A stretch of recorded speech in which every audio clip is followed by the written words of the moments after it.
Soyez les bienvenus. اليوم في درس مع تلاميذ السنة الخامسة l'orthographe page 20. Bon, هذه la leçon أنا نقسمها على 3 parce que elle est très importante. نبدأ ندير كل accent وحدها.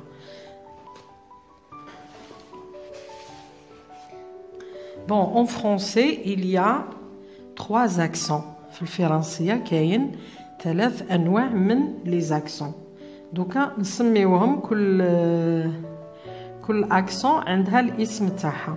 عندنا لاكسون ايغو، لاكسون ايغو، ولاكسون غراف، ولاكسون سيركونفلكس. هادو هما 3. بون لاكسون ايغو هذه qui porte uniquement sur le e. هذه لاكسون دوك نديرها لكم بالاحمر هكذا. لاكسون ايغو هذه qui porte seulement ولا uniquement sur le e، يعني نلقاوها فقط فوق حرف ال e. bon l'accent grave اللي تجي هكذا العكس هذه porte sur le e ou sur le a ou sur le u، يعني نلقاوها فوق ال e احيانا وفوق ال a وفوق ال u. bon نروحو دركا النوع الثالث لاكسون سيركونفلكس. هذه لاكسون سيركونفلكس كي نجمعوا هذه مع هذه ايغو نلصقوها في الغراف نتحصلوا على سيركونفلكس. هذه نلقاوها sur toutes les voyelles sauf le y. نلقاوها sur le a, le e, le i, le o et le u sauf ما عدا ال y ما نلقاوهاش، ما نحطوهاش فوق ال y. alors maintenant je vais détailler les règles pour ne plus faire d'erreur à l'accentuation en français. يعني دوكا نعطيكم لي ديتاي كل نوع من l'accent نحطوه لكم وحده. le e هذا se prononce comme un son fermé. alors عندنا la première règle، هاي القاعدة الأولى. on utilise un accent aigu lorsque la voyelle e est la première lettre du mot. يعني نستعملوا l'accent هذه فوق ال e إذا جاء صوت، يعني إذا جانا حرف ال e في أول الكلمة. نعطيكم أمثلة. école، école جات في الديبي دونك نحط l'accent aigu. éteint، اي جات في اول الكلمه دونك نحط l'accent aigu.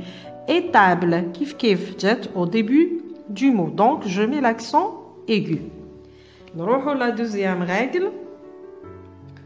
lorsque la dernière lettre du mot est sur lorsque la dernière lettre du mot ou là sur le participe passé d'un verbe. عطيت لكم هنا أمثلة. عندنا abonné جات في آخر الكلمة دونك نحط l'accent aigu.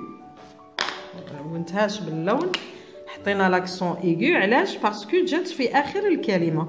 نشفاو على هادو القاعدتين، في أول الكلمة وفي آخر الكلمة نحط l'accent aigu.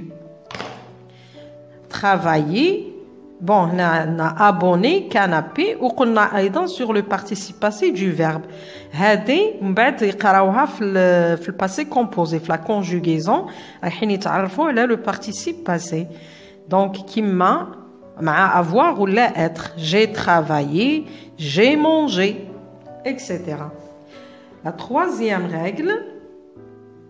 lorsque le e est placé entre 2 consonnes، يعني لما نجد حرف ال e وسط حرفين ساكنين إذن نحطو l'accent aigu. هنا عندنا ميلونجي، عطيتكم أمثلة. ميلونجي جات في النص تاع الام والال. m c'est une consonne، l c'est une consonne donc نحط l'accent aigu. كيف préféré جات entre le F et le R. immédiat جات entre le M et le D. compléter جات entre le L et le T. génération entre le N et le R. Donc, كي نصيبوهم بين زوج consonnes, نحط l'accent aigu. نروحوا la 4e règle. On ne met jamais d'accent aigu sur le E qui précède un X. هنا دركا في الحالات اللي ما نحطوش l'accent aigu. يعني نقراوها A, نسمعها A, بصح ما لازمش نحط l'accent. وقتاش؟ Lorsque le E qui précède un X. عندما نلاحظ أن ال E الموقع تاعو جاء قبل X. نعطيكم أمثلة. Un exercice. هنا نطقنا لو A بصح ما نحطش l'accent. وعلاش؟ باسكو موراها جات X. عندنا flexible. كيف عندي فلي، قلت فلي، ولكن ما نحطش l'accent باسكو وراها جات الإكس. هذه وحدة ما نحطوش. إذا كي يجي الأو قبل الإكس ما نحطش l'accent، نكتب الأو فقط. ni devant une consonne doublée. même كي تكون عندنا زوج consonne doublée وقبلها une consonne doublée يعني زوج وقبلها حرف الأو ما نحطش l'accent. مثال أعطيكم un exemple.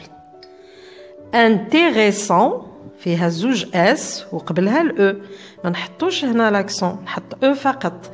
il s'appelle عندنا دو زل وعندنا الأو. étiquette de thé وقبلها الأو ما نحطش l'accent. trompette كيف دو تي قبلها الأو ما نحطش l'accent.